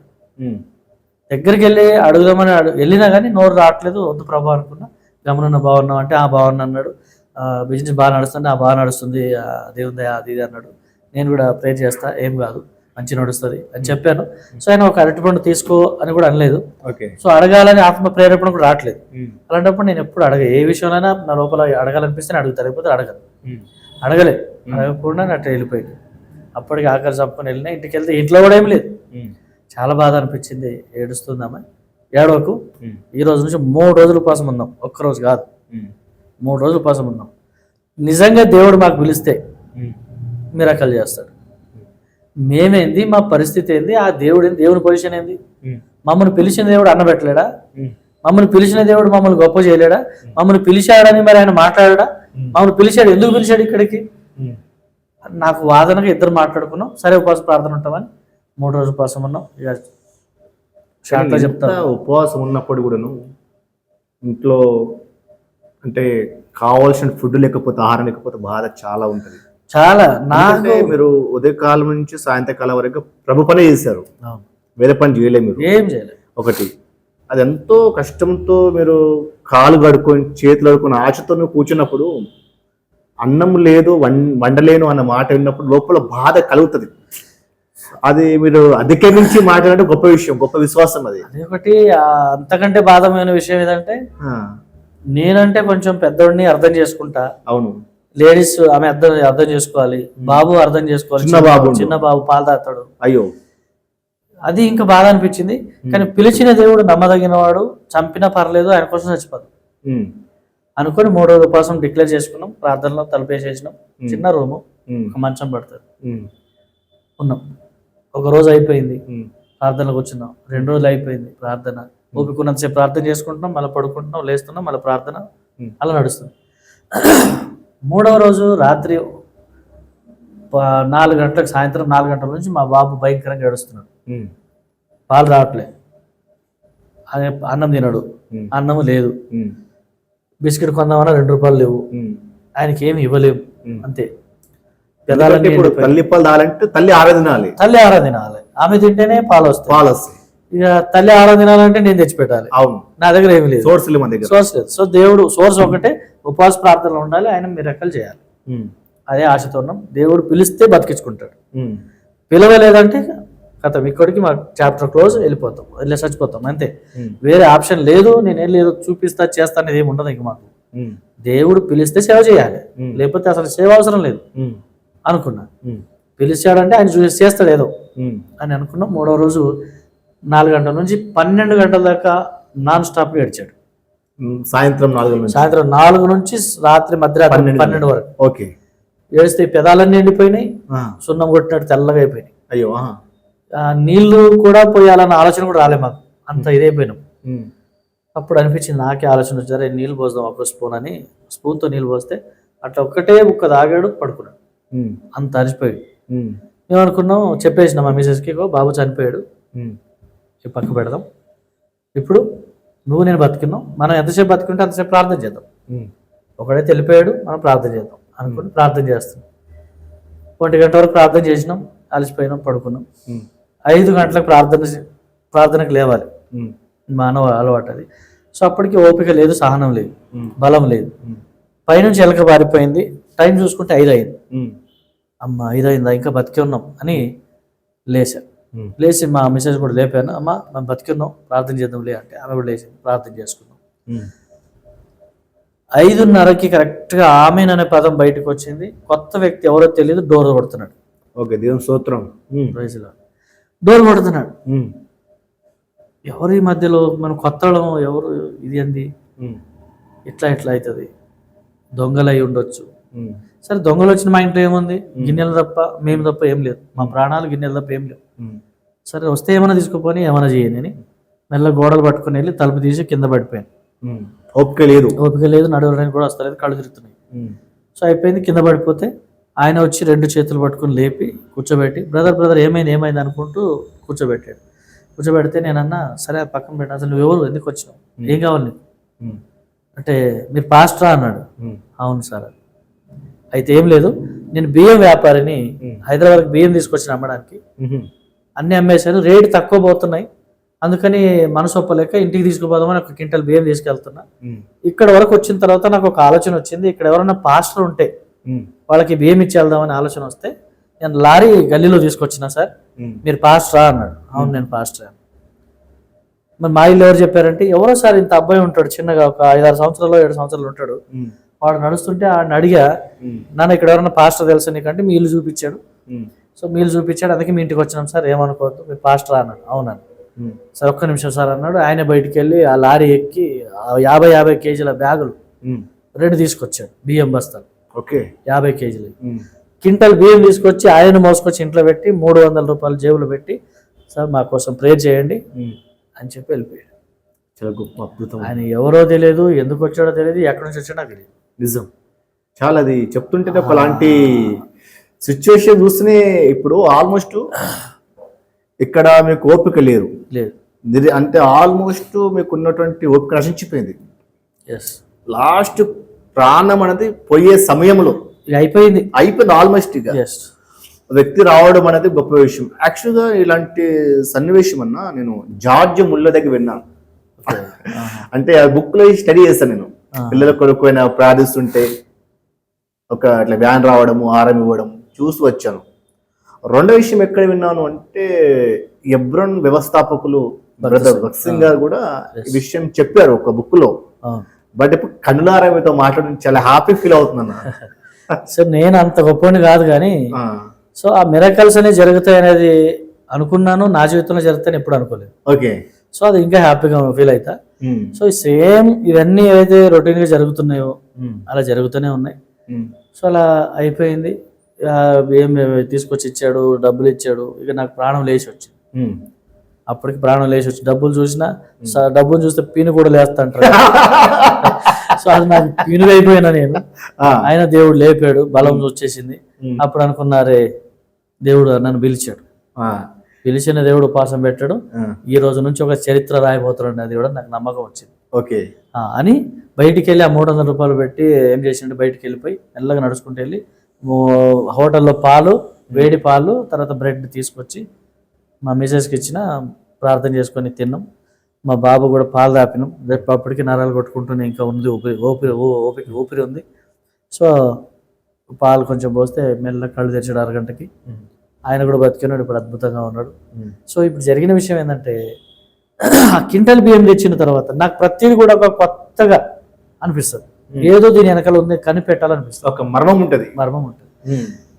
నా కొరకు బియ్యం ఇస్తే దేవుడు 10 కిలోలు 5 కిలోలు ఇవ్వాలి, నాకు క్వింటల్ ఎందుకు ఇచ్చాడు, నేను తింటానని. దానికి కారణం ఏంటి? ప్రార్థన చేసుకోవడం మొదలుపెట్టిన, ఆమెకు సంచి ఇప్పొద్దు, ప్రార్థన చేయ ఫస్ట్ అని ప్రార్థన చేశాం. ప్రార్థన చేస్తున్న అంతట్లోనే ఒక ఆలోచన వచ్చింది, ఏంటంటే అనాథ ఆశ్రమం స్టార్ట్ చేయని ఒక ఆలోచన వస్తుంది. అప్పటికి ఆల్మోస్ట్ మీకే కష్టం ఉందన్న. నేనే అనాథగా ఉన్నా. అంటే వాస్తవం చెప్తున్నాను, ఫ్యాక్ట్ మాట్లాడుతున్నాను. మీద ఏకాకిగా ఎటువంటి సపోర్ట్ లేకుండా ఉన్నారు. మీరు చేసే ప్రార్థన బట్టి ఒక 3 దినాలు ఉపవాసం ఉన్నారు కనుక దేవుడు కనికరించి ఆ వ్యక్తి పంపాడు. అయిపోవచ్చు, తినవచ్చు, హ్యాపీగా తింటాను, హ్యాపీగా తినొచ్చు. కానీ మరలా దాంట్లో నుంచి తిరిగి మళ్ళీ అనాథ ఆశ్రయం పెట్టాలి లేక పంచాలి అనే ఆలోచన అది చాలా విచిత్రంగా ఉందండి అది. నాకు అదే అనిపిస్తుంది. కానీ నేను అనుకుంటా ఆహా. నా ఒక్క కడుపు 2-3 ఉన్నాము, ఇంత కన్నం అయితే సరిపోతుంది, ఉమ్. ఇన్ని వేయం ఎందుకు ఇచ్చాడు, ఉమ్. ఏముంటుంది దీని వెనకాల అని ప్రార్థన చేస్తే అన్నదాశ్రమం స్టార్ట్ చేయన్నాడు. ఉమ్. సరే అని ఆమెకు చెప్పాను, నేను సాయంత్రం వరకు రావచ్చు, ఎప్పుడైనా రావచ్చు, నేను వచ్చే వరకు బియ్యం సంచి ఇప్పొద్దు, ఉమ్. నువ్వు బ్రెడ్ డబ్బులు కూడా తెచ్చుకో, ఏమన్నా తెచ్చి తిను అని చెప్పాను. ఉమ్. సరే అన్నదా. నేను వెళ్ళి పటంచులో మొత్తం తిరిగితే 7 అనాథ పిల్లలు దొరికారు. 7. ఉమ్. ఆ 7 అనాథ పిల్లల్ని ఇంటికి తీసుకొచ్చిన సాయంత్రం. ఓకే. సాయంత్రం ఇంటికి తీసుకొచ్చి ఆ సంచి ప్రార్థన చేసి ఇప్పి ఉమ్. వండి ఆళ్ళకి పెట్టాం, మేము కూడా తిన్నాం. ఉమ్. మేము కూడా తిన్న తర్వాత రాత్రి చిన్న రూమ్ కదా, ఉమ్. పిల్లలు బయట ఆడ పడుకుంటారు, ఉమ్. 7 పిల్లలు, మేము పెద్దవాళ్ళం ఏడాది పడుకోవచ్చు అవును. అని ఆ 7 పిల్లలు మొత్తం లోపల పడుకోబెట్టి మేము బయట పడుకున్నాం. ఉహు. ఓకే. బయట ఇక ఇంటి ఓనర్ చూస్తూ ఉంది, ఏందయ్యా బయట పడుకున్నారు, ఆ పిల్లలకి లోపల పడుకోబెట్టారు, వాళ్ళు ఎవరో ఏమో అంటే, ఏదమ్మా వాళ్ళకి ఎవరు లేరు అని చెప్పడం జరిగింది. సరే అని ఆమె ఏమనలేదు. సో తెల్లారి మేము లేచే ముందే పిల్లలు లేచి బయట ఇసుకలో ఆడుతున్నారు. ఒక ఇల్లు కడుతున్నారు ఇంటి ముందే, ఓకే. ఇసుకలో భయంకరంగా ఆడుతున్నారు, ఇసుక మొత్తం నాశనం చేసేసారు అయ్యో. పిల్లలు. ఉమ్. ఆ ఓనర్ వచ్చాడు, ఎదురింటి ఆయన ఉమ్. వచ్చిగా బూతులు తిట్టాడు. ఉమ్. ఎవరు పిల్లలు, ఎక్కడ పిల్లలు, అది ఇది అని బూతులు తిట్టేశాడు. ఉమ్. తిడితే ఇంటి ఓనర్ అమ్మ వెళ్ళి చెప్పింది, ఉమ్. ఓ సార్ ఎందుకంటే తిడుతున్నావు, ఆ పిల్లలకు తల్లిదండ్రులు లేరంట, మా ఇంట్లో ఒక ఆయన కిరాయికి వచ్చాడు, ఉమ్. ఆయన ఎక్కడో ఉంటే వాళ్ళని తీసుకొచ్చి ఇంట్లో పెట్టుకొని వాళ్ళకి లోపల పడుకోబెట్టి భార్య భర్తలు ఇద్దరు బయట పడుకున్నారు, ఉమ్. నువ్వేంది అట్ట తిడుతున్నావు వాళ్ళకి ఉమ్. అని చెప్పి కోపం చేసింది. ఉమ్. కోపం చేస్తే అవునా ఆయన విలువ అన్నాడు. ఉమ్. నేను అనుకున్నా ఇక వాళ్ళని తిట్టినోడు నన్ను తిట్టాడా, అవును. తెచ్చింది నేనేగా, కారణం నేనే అవుతా, ఉమ్. అప్పుడు దండుగా అడుగుతాడేమో అని భయం వేసింది. కానీ అడుగుదాం పోదాం అని చెప్పి పోయినా. ఉమ్. పోయి మాట్లాడితే ఆయన అంటున్నాడు, ₹1,00,00,000 ఉన్నా మేము చేయలేకపోతున్నాం సార్, ఉమ్. మేము చేయలేని పని నువ్వు చేస్తున్నావు, ఉమ్. నిన్ను అప్రిషియేట్ చేస్తున్నా, ఉమ్. దయచేసి మేము తిట్టినందుకు ఏమనుకోకు, ఉమ్. మీకు ఒక అవకాశం ఇస్తున్నా, ఉమ్. ఈ గ్రౌండ్ ఫ్లోర్ మొత్తం అయిపోయింది, పైన ఫ్లోర్లో వర్క్ నడుస్తుంది, ఉమ్. మీకు ఏమి ఇబ్బంది లేకపోతే మీరు మీ పిల్లలు మొత్తం వచ్చి ఇందులో ఉండొచ్చు, మీరు ఫ్రీగా ఉండొచ్చు, ఫ్రీగానే ₹1 కిరాయి వద్దు ఏమొద్దు, ఉమ్. మీరు వచ్చి ఇందులో ఉండండి, ఉమ్. మీరు ఎన్ని సంవత్సరాలు ఉంటారో ఉండండి, నేను వద్దాను, ఉమ్. మీరు ఎక్కడికి వెళ్తే వెళ్ళండి, లేదా ఉంటా అంటే ఇక్కడే ఉండండి, ఉమ్. మీకు ₹1 కిరాయి లేదు, మీరు ఏం నడిపించుకోండి అన్నాడు. సరే అని నెక్స్ట్ వెళ్ళాం, షిఫ్ట్ అయిపోయారు. షిఫ్ట్ అయిపోయాం. ఉమ్. 4 రోజులు ఉన్నాం, కొద్ది రోజులు ఉన్నాం, అలాగ నడుస్తూ ఉంది, పరిచర్య నడుస్తుంది, ఆర్గనైజ్ నడుస్తుంది. సో ఈ తరుణంలో నాకేంటంటే ఫైనాన్షియల్ సపోర్ట్ కోసం ఆర్జీపురంలో, రామచంద్రపురంలో పారాగన్ కంపెనీ ఉంది. అవును. ఉమ్. సో అందులో నాకు ఎప్పుడు ఒక బ్యాగ్, క్యాష్ బ్యాగ్ ఉంటుంది, అందులో బైబిల్ ఉంటుంది. ఉమ్. సో ఇనిషియేట్ చేసే వెళ్తా, ఎక్కడికి వెళ్ళినా అఫీషియల్గా వెళ్తా, తినడానికి ఉన్నా లేకపోయినా, బట్టలు పాత అయినా ఇస్త్రీ కొట్ట అయినా సరే ఐరన్ ఉండి అఫీషియల్గానే వెళ్తా. పని కోసం వెళ్ళా, జాబ్ వేకెన్సీ ఉందేమో అడుగుదామని వెళ్తే ఆ కంపెనీలో ఎంబడి లేచి నమస్తే సార్ అన్నాడు. ఎమిడి అంటారు తెలియదు, చూస్తే మీ లుకింగ్ ఎలా ఉందంటే చాలా ఫాస్ట్ ఉండొచ్చు. ఆయన ఏమనుకున్నాడంట, ఏదో కాంట్రాక్టర్ అయి ఉంటాడు, మన దగ్గర ఏదో మెటీరియల్ కోసం వచ్చి ఉంటాడు, తీసుకుపోదామని అనుకున్నాడు, ఆర్డర్ కోసం వచ్చినట్టు. సో నేను జాబ్ కోసం వచ్చానని చెప్పకూడదు ఇప్పుడు, ఎందుకంటే ఆయన మళ్ళీ హట్ అవుతాడు. సో నేనేమన్నా అంటే, సార్ మీ దగ్గర వేకెన్సీస్ ఉన్నాయా అని అడిగా. వేకెన్సీ ఉందా అంటే నా కోసం అడిగినట్టు, వేకెన్సీస్ ఉన్నాయా అంటే ఇంకెవరి కోసం అడుగుతున్నట్టు, అంటే ఈయన లేబర్ కాంట్రాక్ట్ అయి ఉండొచ్చు ఫీలింగ్ ఆయనకి రావాలి అని మనసులో అనిపిస్తే అలా అడిగితే ఆయన అన్నాడు, 4-5 మంది కావాలి సార్, ఏమైనా ఉంటే పంపించండి అన్నాడు. సరే నవ్వుకుంటూ వస్తా సార్, రేపు కలుస్తాం మళ్ళీ అని వచ్చేసింది. రేపు ఆయన అన్నాడు, రేపు బాక్స్ అవి కట్టించి పంపించేసేయండి డైరెక్ట్, మనకి ఇప్పుడు అవసరం ఉంది అన్నాడు. అదేదో బాక్స్ నేనే కట్టుకున్నా, డైరెక్ట్ వచ్చేసిన, డైరెక్ట్ బాక్స్ కట్టుకొని వచ్చేసిన, లంచ్ బాక్స్ కట్టుకొని. వచ్చిన తర్వాత నేను అక్కడ ఉన్న సూపర్వైజర్ ఉంటాడు, సార్ నేను సార్ రమ్మన్నా, నేను వచ్చిన పని కోసం అంటే, కింద నుంచి పై చూసి నువ్వు పని చేస్తావా అన్నాడు. ఎస్ సార్ నేను పని చేస్తాను, ఇన్షర్ట్ వేసి ఉంది, అట్లనే ఉంది. సో ఆ ఇన్షర్ట్ వేసి ఉన్నా కానీ ఆ పని అప్పగించారు, ఈ లేబర్ పని. ఆ సీట్లన్నీ రెడీ అవుతాయి, ఒక 1 ఫీట్ వెడల్పు, ఒక 4-5 ఫీట్ పొడవు ఉంటుంది సీట్. ఆ సీట్ రెడీ అయిన తర్వాత అది ఒక్కదాని మీద ఒకటి పేల్చి ఇట్లా కుప్పలాగా పెట్టాలి. పెడితే అది పెరుగుతూనే ఉంటుంది, దాని మీదకి ఎక్కి మళ్ళీ పెడుతూనే ఉండాలి. ఓకే, కంటిన్యూ పెంచుతూ ఉండాలి. మొత్తం సీలింగ్ వరకు వెళ్ళాలి. ఓకే. సో అప్పుడు ఉబ్బరిస్తుంది బాగా, పైన ఎక్కాను, ఇన్షర్ట్ వేసి ఉన్న, చెమట కారుతుంది, అది సీట్లు వేస్తూ ఉన్నా, కింద నుంచి ఇస్తూ ఉన్నారు. సో ఆ లోపల ఆయన ఏమిటి మళ్ళీ అక్కడ నుంచి నడుచుకుంటూ వస్తున్నాడు, అన్ని చూసుకుంటూ వస్తున్నాడు. ఆయన నేను వచ్చిన సంగతి తెలియదు ఆయనకి. అవును. సూపర్వైజర్ పని చెప్పాడు చేస్తున్నా. ఆయన వచ్చి దగ్గర నిలబడి ఏ కేకరేస్తాం అన్నాడు. నేను చెబుతున్నా అన్నాడు. సరే నేనేమైనా పాడు చేసిన ఏంటి, ఎందుకు ఇట్లా అన్నాడని కిందికి రా అన్నాడు. కిందికి వెళ్ళా. నీ పేరేంటి అన్నాడు. నా పేరు సాలమన్ జోబ్స్ అన్నాడు. క్రిస్టియన్ అన్నాడు. కాదు పాస్టర్ అన్నాడు. పాస్టర్ అన్నాడు. అవునండి. ఇటు రండి, లోపల రండి అని ఎండీలో రూమ్లోకి తీసుకెళ్ళి ఏమన్నాడంటే మీరు పని చేయొద్దు, నన్ను నిలబడతాడు అనుకున్నా. ఆయన ఏమన్నాడంటే ఇది అఫీషియల్ వర్క్ అయితే ఇక్కడ చేయొద్దు, మీరు చేయలేరు, పాస్టర్ అంటున్నారు కాబట్టి మాకు అవసరం లేదు, మీరు రండి, ఈ ల్యాబ్ సెక్షన్ ఉంటుంది, అందులో మీరు కుర్చీ వేసుకొని కూర్చోవాలి. కుర్చీ వేసుకొని కూర్చొని సంవత్సరం పడుతుందా 6 నెలలు పడుతుందా వర్క్ నేర్చుకోండి, జీతం ఇస్తా, మీకు జీతం ఇస్తా, పని చేయకుండా జస్ట్ చూడండి. 6 నెలలు కానీ సంవత్సరం కానీ 2 సంవత్సరాలు కానీ, వాడు 5-6 సంవత్సరాల నుంచి ఇంకా నేర్చుకోలేదు, మీరు కూడా టైం పడితేనే ఇబ్బంది లేదు, కానీ మీకు పని చేద్దాడు, మీరు రండి అని తీసుకెళ్ళి కూర్చోబెట్టి ఇచ్చాడు. 1 వీక్లో మొత్తం నేర్చుకున్నా. 1 వీక్లో మొత్తం నేర్చుకున్నా. సూపర్వైజర్ కన్నా సార్ నేను చేస్తా అని షాక్ అయ్యాడు. ఒక్క షాంపుల్ 150 రూపాయలు కట్ అవుతుంది నీ జీతంలో అన్నాడు. ఈ నెల శాలరీ రాకపోయినా పర్లేదు, నేను చేస్తా, నాకు వచ్చేది ఏందని కోపంతో పడేసి వెళ్ళిపోయాడు. సో అన్ని కట్ చేసుకుని, శాంపుల్ కట్ చేసుకుని మిషన్లో పెట్టేసి రీడింగ్, కంప్యూటర్లో రీడింగ్ వస్తుంది, అవన్నీ రాసి రెడీ చేసి బుక్లో ఎంట్రీ చేసి పెట్టిన. అప్పుడు వచ్చాడు ఆయన. నేను కూర్చున్నా. క్యావా నైకి కామ్ అన్నాడు. హోగా సార్ అని. హోగా ఇది అయిపోయిందా అన్నాడు. అయిపోయింది సార్. బుక్ తీసాడు, అట్ట ఇటు తిప్పాడు, ఇటు చూసాడు, మొక్కం చూస్తున్నాడు, ఇది చూస్తున్నాడు, మొక్కం చూస్తున్నాడు, ఇది చూస్తున్నాడు. ఇక లాస్ట్కి నా చేయి పట్టుకుని ఎంబడి దగ్గరికి వెళ్ళిపోయాడు తీసుకొని. అప్పుడు అనుకున్న అన్ని పాడైపోయినట్టున్నాయి, నేను కూడా రాంగ్ చేసినట్టున్నా, దేవా నువ్వే మాట్లాడాయా అని నేను మనసులో ప్రేర్ చేసుకుని పోయి చేతులు కట్టుకొని నిలబడ్డా. చేతులు కట్టుకొని నిలబడ్డ తర్వాత ఎంబడి దగ్గర పోయి చెప్తున్నాడు, ఈయన సార్ వాడు 6 సంవత్సరాల నుంచి నేర్చుకోలేదు ఈ పని, ఈయన 1 వీక్ అయింది మొత్తం పర్ఫెక్ట్ వర్క్ చేశాడు అనగానే ఎండి కూర్చోండి సార్ అన్నాడు. కూర్చోండి అని చెప్పి అతను చేతులు కట్టుకోవద్దు, మీరు కమిట్మెంట్గా పని చేస్తారు, మీరు నాకు అర్థమైంది. సో మీరు ఇప్పటి నుంచి మీ సార్ 1350 ఉండేది జీతం, ఇప్పుడు 2500 ఇస్తాం మీకు, మీరు ల్యాబ్ సెక్షన్ పర్మనెంట్గా ఇక్కడ ఉండిపోండి అన్నాడు. సో నేను ఎన్ని రోజులు ఉంటే తెలియదు సార్, నేను సేవ చేయడానికి వచ్చిన, నాకు ఫైనాన్షియల్ అవసరం ఉంది కాబట్టి వచ్చిన అని చెప్పి వచ్చిన. 9 నెలలు అట్లనే పనిచేసిన. ఆదివారం వెళ్ళి సువార్త చేసిన బయట కలిసిన వాళ్ళకి. అలాగా 20 మంది విశ్వాసాలు కాగానే అక్కడ వెళ్ళి లెటర్ రాసి సార్ ఈ రోజు నుంచి మానేస్తున్నా, రావట్లేదని చెప్పి వచ్చేసిన. అదే నా లాస్ట్ జాబ్.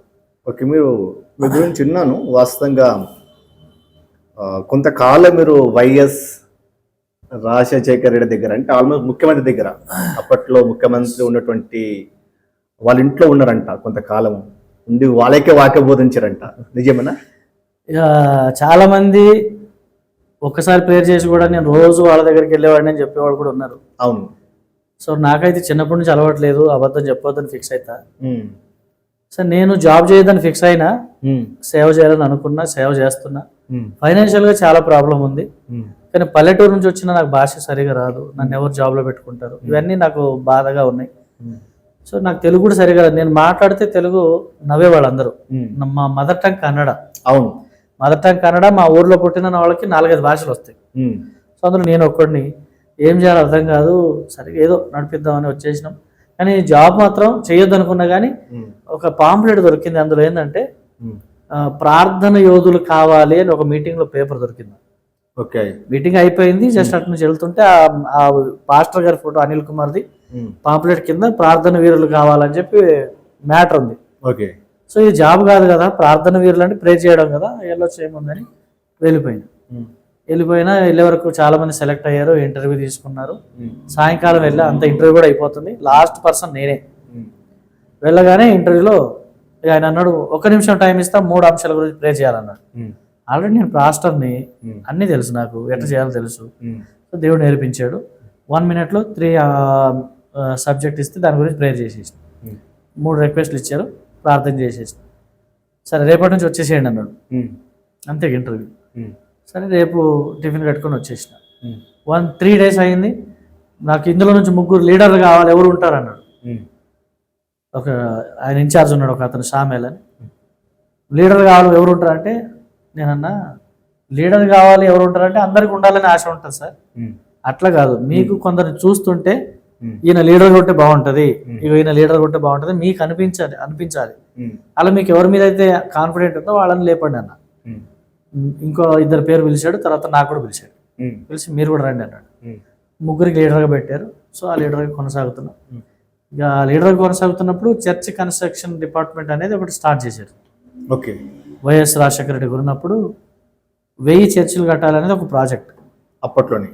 అదే సంవత్సరం అది 2006 నుంచి 2010 వరకు జరిగింది. ఓకే, 2006 నుంచి 2010 వరకు. ఓకే, 2006 నుంచి అది ప్రణాళిక సిద్ధమైంది. 2007లో నేను సెలెక్ట్ అయ్యాను. 2006 ఎండింగ్లో డిసెంబర్ అక్టోబర్ ఆ టైంలో సెలెక్ట్ అయినా. సో వాళ్ళు ఏం చేశారంటే చర్చ్ కన్స్ట్రక్షన్ డిపార్ట్మెంట్ అనేది రెడీ చేసి దాన్ని ఇన్ఛార్జ్గా పెట్టారు. ఇన్ఛార్జ్గా పెట్టడం కాదు, ఆఫీస్ మొత్తం నా హ్యాండ్ ఓవర్ చేశారు. ఓకే. ఇప్పుడు ఆఫీసులో జీతాలు ఇవ్వాలన్నా అందరికంటే తక్కువ చదువుకుంది నేనే. అక్కడ పిహెచ్డి చేసిన వాళ్ళు ఉన్నారు, ఎంబీఏ చేసిన వాళ్ళు ఉన్నారు, డిగ్రీ చేసిన వాళ్ళు ఉన్నారు, మాస్టర్ చేసిన వాళ్ళు ఉన్నారు, అందరూ ఉన్నారు. సో అందులో నేనే తక్కువ చదివినోడిని దేవుడు నన్ను ఇన్ఛార్జ్గా పెట్టాడు అక్కడ. సో ఇది నా జీవితంలో మరవలేని ఘటన, అద్భుతమైన కృప అది. సో నేను ఆఫ్టర్ ఆల్ వ్యక్తిని, పల్లెటూరు వ్యక్తిని పట్టణంలో చదువుకున్న వాళ్ళ దగ్గర నేను ఇన్ఛార్జ్గా ఉన్నా అంటే అది ఇట్స్ గ్రేట్స్ ఆఫ్ గాడ్ అంతే. అది అయిపోయిన తర్వాత జీతాలు ఇవ్వాలి, అన్ని చూసుకోవాలి, ఆఫీస్ అంతా ఇన్ఛార్జ్గా ఉండాలి. సో నడుస్తుంది, అది నడుస్తూ ఉంది. ఇక నా అంతా నేను సంతోషంగా ఉన్నా. నాకేం తెలియదు, ఆఫీస్లో సిస్టమ్ వర్క్ రాదు. వస్తుందంటే వస్తుంది అన్నాను. సిస్టమ్ వర్క్ కంప్యూటర్ అసలు టచింగ్ లేదు. నీకు ఆఫీస్ వర్క్ సిస్టమ్ వచ్చంటే వచ్చు సార్ అన్న. ఇక వాళ్ళంతా బయటికి పోయిన తర్వాత రూమ్లో కూర్చొని సిస్టమ్ మీద వేసుకుని నాకు ఏడుపు వస్తుంది. ఏం ముడితే ఏం పాడైతే తెలియదు. ఆ సిస్టమ్ నాలెడ్జ్ అసలు లేదు, టచ్ అవగాహన లేదు. ఒక తమ్ముడు వచ్చాడు, వినోద్ ఎలైజ్ అని. ఆయన ఇప్పుడు సేవ చేస్తున్నాడు, మంచి సేవ చేస్తున్నాడు, ఇంటర్నేషనల్ వైడ్గా సేవ చేస్తున్నాడు. ఆయన వచ్చి అన్న ఏం చేస్తున్నావు అన్నాడు. ఏం లేదా ఆయన కూర్చున్నా అంటే ఏంటి సిస్టమ్ మీద కూర్చున్నావు నువ్వు అన్నాడు. నాకు వస్తేగా అన్న. ఏముందన్నా నువ్వు ఏదైనా నొక్కు పాడవుతుంది, నేను వచ్చి చెప్తా సరి చేయడం ఎట్లా చేయాలో అన్నాడు. ఏదో నొక్కుతుంటే ఏదో అయిపోతుంది, ఆగా నేను చెప్తాను మళ్ళీ అది చెప్పడం. ఒక 2 రోజులు కూర్చొని కరెక్షన్ చేసాడు. 3వ రోజు ఇక నేనే తీసుకున్నా, మెల్ల స్టార్ట్ చేసిన సిస్టమ్. ఫస్ట్ నేను నేర్చుకోవడమే అకౌంట్స్ ఎలా చేయాలి. నాకు తెలియదు, ట్రైనింగ్ లేదు, చదువుకోలేదు దాని గురించి. అకౌంట్స్ ఎలా చేయాలో నేర్పించేసాను. సో అది పట్టుకుని మొత్తం స్టార్ట్ చేసినాం, అయిపోయింది. సో నేను ఎప్పుడు ఆఫీస్లో ఉంటా. Sharmila madam, Anil Kumar, Bharati madam, Vijayamma, YS గారు, ఫ్యామిలీ జగన్, కేవీపీ రామచంద్రరావు వాళ్ళ మిస్సెస్, సో వీళ్ళందరూ అక్కడ వస్తూ ఉండేవారు. సో అందులో ఎవరు చెప్పారంటే ఈయన పాస్టర్. నన్ను షర్మిల మేడం వాళ్ళ ఫ్రెండ్ రజనీ అని వరంగల్, ఇక్కడ అటాచెట్లో ఉంటారు, రాజేష్ వాళ్ళ ఆయన పేరు. సో నన్ను పిలిచారు, రూమ్లో పిలిస్తే వెళ్ళా. మీరు పాస్టర్ అంట కదా అన్నారు. అవునమ్మా నేను పాస్టర్. మరి మాకు వాక్యం చెప్పొచ్చు కదా అన్నాను. ఎందుకు చెప్తా, చెప్పను, నేను చెప్తా, ఖచ్చితంగా చెప్తాను. రేపు నాకు ఒకసారి వాక్యం చెప్పాలి మీరు అన్న. ఖచ్చితంగా చెప్తాను. సో వాక్యం స్టార్ట్ చేసిన అరగంట సేపు వాక్యం చెప్పిన. ఆమె వెళ్ళి షర్మిల మేడం చెప్పింది. ఓకే.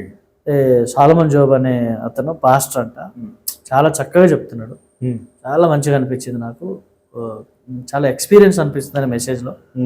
నాకు మంచి అనిపించింది, చాలా ప్రశాంతంగా కూడా ఉంది అని ఇవన్నీ వాళ్ళు మాట్లాడుకున్నారు ఫ్రెండ్స్. తెల్లారి రజనీ మేడం కూడా, షర్మిల మేడం కూడా వచ్చారు. మేడం రమ్మంటున్నారా అన్న.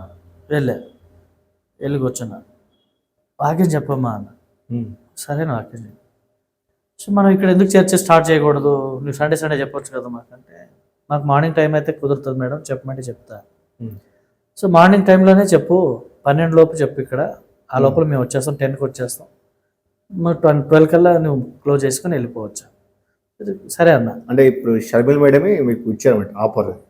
షర్మిల, రజనీ మేడం, అనిల్ కుమార్ బ్రదర్ అయితే ఎక్కువ శాతం ఉండేవాడు కదా, అనిల్ అన్న బయట వెళ్ళిపోయేవారు.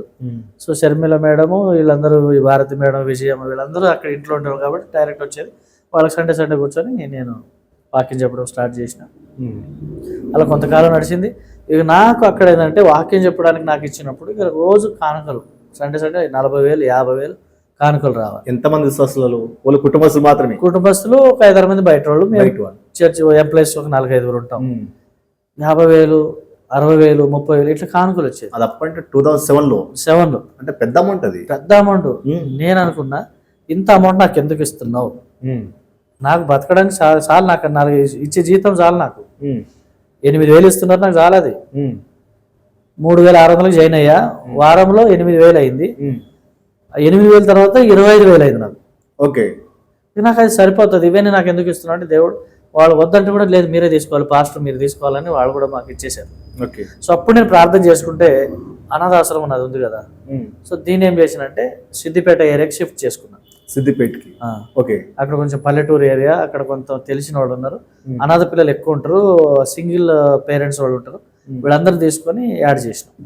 యాడ్ చేస్తే 42 మంది అనాథ పిల్లల్ని యాడ్ చేసుకొని 2 పెద్ద ఇల్లు కిరాయి తీసుకొని అప్పుడు ఓల్డేజ్ హోమ్ ఇటు children home orphanage home 2 start చేసి 15 మంది ఎంప్లాయీస్ని పెట్టి నెలకు 2 లక్షలు 2.5 లక్షలు ఖర్చు పెట్టి, అంటే సపోర్ట్ ఇది కానుకే.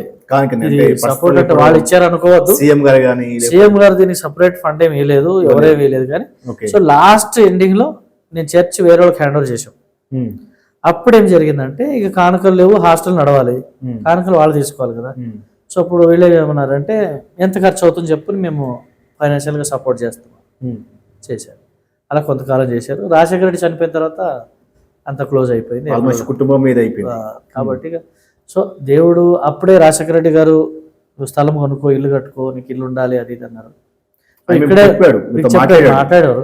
అంటే అప్పట్లో సీఎంస్ అంటే బయట ఎలా ఉంటారంటే ఒక్కసారి ఒక వ్యక్తి రాజకీయ నాయకుడు కలిస్తే ఏదో ఫీల్ అయిపోతుంటాం. మాకు ఏం లేదు, ఒక ఫ్యామిలీ మెంబర్ని కలిసినట్టు ఉండేది. ఓకే. ఎందుకంటే ప్రతిరోజు మీరు వాళ్ళకి చూసినప్పుడు కొంతమంది ఎలా ఉంటారంటే రాజకీయ నాయకులు అడ్డు పెట్టుకొని బాగా డబ్బు సంపాదించిన ఆలోచన ఉంటది. నా అనుభవంలో అయితే నాకు తెలిసినంత వరకు నేను అట్లాంటి పని అయితే చేయలేదు, చేయను కూడా. సో నాకు వచ్చిన ఆఫర్స్ సామాన్యమైనవి కావు, పెద్ద పెద్ద ఇండస్ట్రీస్ నుంచి వచ్చినాయి, ఫైల్స్ వచ్చేది, ఇవన్నీ తీసుకొచ్చి సంతకం పెట్టిస్తే నీకు ఎంత కావాలో చెప్పు అనేవాళ్ళు. సో ఇవన్నీ నేను పట్టించుకోలేదు, నా పని కాదనేది. నా పని ఏంది, ఆర్ఫనేజ్ నడపాలి, ప్రార్థన చేయాలి, వాక్యం చెప్పాలి, దేవుడి పని చేయాలి. ఎవరన్నా పొరపాటున చేతులు పెట్టి 10,000 పెట్టినా కూడా తీసుకెళ్లి వాళ్ళకి ఇచ్చేది షర్మిల మేడం. ఓకే. ఎవరన్నా పొరపాటున ఇచ్చినా కూడా 20,000 50,000 లక్ష ఎంత వద్దంటే కూడా ఇస్తే బలవంతంగా తీసుకుని వెళ్ళి వాళ్ళకి ఇచ్చేది. ఇస్తే నువ్వు పాస్టర్గా ఉంచుకో, ఏమైంది అంటే కూడా నా సంఘస్థులు కాదు వాళ్ళు, నేను ఎందుకు తీసుకోవాలి. సో అప్పుడు కానుకంటే నాకు 1000-2000 నేను అంతే, బయట వాళ్ళ దగ్గర ఎక్కువ తీసుకోను. ఓకే. అని ఆ 2,000 తీసుకుని మిగతాది వాళ్ళకి ఇచ్చేది. అప్పట్లో అంటే ఆల్మోస్ట్ అక్కడ ఉన్నప్పుడు ఏమైనా సంపాదించారా? ల్యాండ్స్ అలాంటివి ఏం సంపాదించాలి? జీరో. నేను మొత్తం సంపాదించినంతా ఆర్ఫనేజ్ హోమ్కి పెట్టాను. అంటే సంపాదించడం అంటే కానుకలే, నాకు వచ్చేది ఏం లేదు కదా.